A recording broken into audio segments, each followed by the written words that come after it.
नमस्कार दोस्तों, आप देख रहे हैं बोले भारत। यूपी की सुर्खियों के साथ में अनुराग, हमारे साथ बातचीत के लिए मनीष जी। नमस्कार। मनीष जी। गैस की किल्लत के बाद मनीष, अब पेट्रोल पंपों पर पूरे यूपी में लंबी लंबी लाइनें हैं, कतारें हैं। कुछ जगहों का हम जिक्र करेंगे, ऐसी स्थितियां हैं कि वहां पुलिस को खड़ा करना पड़ रहा है और सिर्फ लोग अपनी गाड़ियां वाहन लेके नहीं पहुंच रहे हैं। बिल्कुल। जो थोड़े शहरों से दूर पेट्रोल पंप हैं, वहां लोग गैलनों में, जरीकेनों में पेट्रोल भराने की कोशिश कर रहे हैं। गोरखपुर का एक जिक्र करना चाहूँगा, वहाँ तो मतलब इस कदर पैनिक है कि वहाँ डीएम को खुद सड़कों पर उतरना पड़ा। जगह-जगह जिलों से खबरें आ रही हैं कि पुलिस वहाँ पर अनाउंस कर रही है अपना जो माइक्रो वाला लाउड स्पीकर लेके कि बिल्कुल। पेट्रोल की कमी नहीं है, परेशान मत होइए। हाँ, बिल्कुल।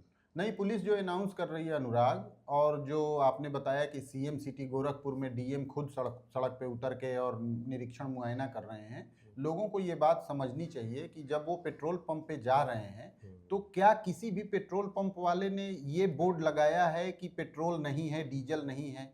ऐसा कहीं से अभी ऐसी खबर नहीं आई है कि यहाँ पेट्रोल खत्म हो गया है। हालांकि पेट्रोल खत्म होना एक रूटीन है, बट आज की तारीख में भी हमने भीड़ देखी है, वहां से लोगों को पेट्रोल डीजल लेते देखा है। यानी अभी तक जो पेट्रोल डीजल की सप्लाई है वो अनवरत जारी है। अब ये सिर्फ पैनिक बाइंग है, यानी कि कल को क्या स्थिति हो, क्योंकि ऐसी स्थिति तो गैस को लेकर बनी गई है। तमाम तरीके की खबरें आई, 25 दिन बुकिंग कर दी गई, फिर खबर आई कि 35 दिन पे होगी, फिर उसको गलत बताया गया। लोगों को सिलेंडर मिल नहीं रहा है, उसके लिए क्या उनको समस्याएं झेलनी पड़ रही हैं वो हम सब ने देखा है पिछले 10-15 दिनों में। तो लोगों को इस बात का डर है कि पेट्रोल डीजल वो कम से कम गाड़ी की टंकी में फुल करा के रख लें। लेकिन अच्छी बात यह है, सहूलियत की बात यह है कि कहीं भी पेट्रोल डीजल खत्म हो गया है इसकी खबर अभी नहीं आई है। अब इसमें सिर्फ लोगों को ये भरोसा दिलाने की ज़रूरत है कि वो ऐसा माने कि पेट्रोल डीजल की अगले हफ्ते 10 दिन में कोई किल्लत नहीं होने वाली है, जिससे कि वो स्टॉक करने से बचें। और एक चीज़ और है अनुराग, आवागमन में तो समस्या है ही है, आयात में। अब ऐसे में जिनको रोज 2 लीटर की जरूरत है, यदि वो 20 लीटर रख लेंगे तो इसका सप्लाई पे क्या असर पड़ेगा? जाहिर तौर पर उस पर बहुत बुरा असर पड़ेगा। तो ये स्थिति यदि 1-2 दिन में आ जाए कि पेट्रोल की सप्लाई कुछ घंटों के लिए किसी पेट्रोल पंप पे बाधित हो जाए, तो ये कोई बड़ी बात नहीं है। लेकिन सहूलियत और अच्छी बात यह है कि अभी तक सभी पेट्रोल पंपों पे पेट्रोल डीजल मिल रहा है। लोगों को थोड़ा इसमें पेशेंस रखना चाहिए कि जितनी ज़रूरत हो उसके मुताबिक यदि वो चलें, तो जितनी आवक पेट्रोल पंपों पर पेट्रोल डीजल की होती है उसको उसमें बैलेंस बना रहेगा। लेकिन अब बात यह है कि चूंकि दरअसल क्या यूपी क्या पूरे देश में लगभग ये अब पैनिक बाइंग चल रही है। हाँ, और इस पैनिक बाइंग के सोशल मीडिया पे वीडियोस वगैरह आते हैं, भीड़ देख के और पैनिक देखिए इसमें एक चीज़ और कहना चाहूँगा अनुराग, प्रधानमंत्री नरेंद्र मोदी ने जो लोकसभा में बयान दिया कि कोरोना जैसे हालात बनते दिख रहे हैं और उसी तरीके से हमें धैर्य दिखाना पड़ेगा, इस बयान का लोगों के ऊपर बहुत उल्टा असर पड़ा है, गलत असर पड़ा है। बिल्कुल पैनिकनेस को बढ़ा दिया है, बिल्कुल बढ़ा दिया थोड़ा सा कि ये जैसे एक लॉकडाउन लग जाएगा, कुछ लोग ऐसी बातें हाँ, लॉकडाउन लग जाएगा, ये तो सबसे ज्यादा है। अब इसमें लोग नमक, तेल और चीनी भी न जमा करने लगे, इसमें भी कोई बहुत बड़ी बात नहीं होगी। अच्छा, इसी बीच गैस को लेके पीएनजी कनेक्शंस को लेके कहा है सरकार ने कि अगर वह इलाके में पीएनजी लाइन्स अवेलेबल हैं तो फिर आपको एलपीजी भी बंद करी जाएगी। तो ये सब भी बातें कुल मिला के कही इसलिए जा रही हैं कि व्यवस्था सुधरे, लेकिन उसके बजाय पब्लिक उनको उस तरह से लेने के बजाय किसी दूसरे रूप में ले रही है। अब पीएनजी की बात मैं एक लाइन में आपको बता दूंगा अनुराग, फिर अगली खबर पे बढ़ेंगे। पीएनजी के लिए इसी लखनऊ में जब आप कनेक्शन लेने आम दिनों में जाते हैं तो वो 2 से 3 महीने की वेटिंग देते हैं। इसके अलावा 5-7 हजार रुपए वो सिक्योरिटी भी जमा कराते हैं। अब यदि जिस इलाके में पीएनजी की सप्लाई पहुंच रही है वहां सारे लोग यदि पहुंच जाएं जिनके पास उसका कनेक्शन नहीं है, तो किस तरीके से उसको हैंडल किया जाएगा ये भी तो देखना पड़ेगा। बिल्कुल। और अभी चर्चा तो ये भी है कि शायद कोई ड्राइव चलाए सरकार की, कंपनी के लोग जाके कनेक्शन के लिए जाएं। अगर ऐसा हो तो बेहतर ही है, लेकिन ये बात सही है कि पीएनजी कनेक्शंस लेना भी इतना आसान नहीं है। नहीं, बड़े शहरों की बात नहीं है। दूसरी खबर पर आ जाते हैं मनीष। मोनालिसा, वही मोनालिसा जो महाकुंभ से बहुत चर्चा में आई थी। बिल्कुल, इंदौर वाली और जब महाकुंभ के समय उनकी तस्वीरें आ रही थी तो वो बड़ी शर्मीली फूल बेचने वाली लड़की की तरह उनकी तस्वीरें आई थी। फिर महाकुंभ खत्म होते होते वो सोशल मीडिया पर सेलिब्रिटी बन गई और उसके बाद ये हुआ कि उनको लेके फिल्म बनाएंगे। फिल्म डायरेक्टर एक सनोज मिश्रा थे, उन्होंने कुछ फिल्में बनाई हैं अभी ये चर्चा आई कि जो है उन्होंने शादी कर ली है फरमान नाम के एक लड़के से, केरल का रहने वाला है वो, और उनका परिवार भी इससे नाराज़ था। और इसी बीच मोनालिसा का कल एक नया बयान आया है, जो उनके फिल्म डायरेक्टर थे सनोज मिश्रा, उन पर उन्होंने छेड़छाड़, बैड टच का आरोप लगाया है। हाँ उल्टा आप सनोज मिश्रा ये प्रतिक्रिया दे रहे हैं कि वो तो जिहादियों के जाल में फंस गई है, तो हाँ ग्लैमर, जिहाद, महाकुंभ, धर्म, अध्यात्म सब कुछ है इसमें। लेकिन एक कहानी देखिए मनीष, कहाँ से कहाँ पहुंच जाती है। हाँ, नहीं देखिए अनुराग, एक चीज़ और भी मैं कहना चाहूँगा कि बॉलीवुड में इस तरीके की गंदगी का कोई पहला मामला नहीं आया है। हालांकि सनोज मिश्रा जो कि डायरेक्टर हैं, उनकी पिछली भी कहानियां बहुत हाँ, चर्चित रही वो हैं। विवादित रहे हैं वो पहले। विवादित रहे हैं। जब मोनालिसा को लेकर वो फिल्म बनाने की बात कर रहे थे, तभी से लोगों ने उनकी कुंडली निकालनी शुरू कर दी थी और आगाह ये है। कहा था कि ये आगे यात्रा कितनी लंबी जाएगी। हाँ, फिल्में तो उनकी कम चर्चित हैं, वो हाँ, खुद ज्यादा चर्चित हैं। सनोज मिश्रा तो छोड़िए, कास्टिंग काउच एक वर्ड पूरा प्रचलित हो गया इंडियन सोसाइटी में, जो कि बताता है कि बॉलीवुड में किस तरीके की गंदगी चली आती रही है, कोई आज की नहीं है। अब ये अलग बात है कि मोनालिसा ने जिस मुस्लिम लड़के से शादी की, उसको लव जिहाद का भी एंगल दिया गया। हालांकि केरल में बहुत भारी अमला उसकी सुरक्षा में लगा हुआ था, तब उन दोनों की शादी हो पाई। और मंदिर में शादी की। मंदिर में उन्होंने शादी की, तो उसके घर वाले भी इसके बहुत खिलाफ थे मोनालिसा के। लेकिन क्या करेंगे, ये बॉलीवुड के रास्ते ही इतने आड़े तिरछे हैं। हाँ, शादी देखिए व्यक्तिगत फैसला है, एडल्ट है, हाँ। तो उसमें अभी खैर क्या ही कहा जा सकता है। बिल्कुल। सनोज मिश्रा अपने आरोपों पर लगे, खुद पर जो आरोप लग रहे हैं उनका जवाब देने के बजाय वो बता रहे हैं कि वो जिहादियों के जाल में है।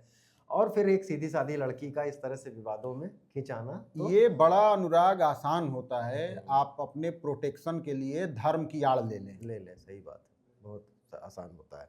तो खैर मोनालिसा पे अभी भी आएंगी, आगे भी प्रतिक्रिया आएंगी। पिछले 3-4 दिनों से वो काफ़ी चर्चा में है। हाँ, अब आते हैं एक राजनीतिक खबर पे मनीष।